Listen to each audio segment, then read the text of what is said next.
En Maguas, un incendio forestal consumió más de 4 hectáreas de plantaciones maderables y cultivos de cacao. El hecho ocurrió cerca de las instalaciones de la Estación Experimental Agraria San Ramón.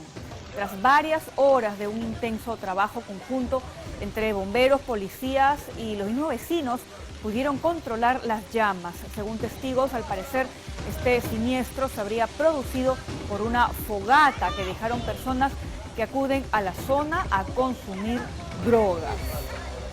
La pena, tremendo daño causado.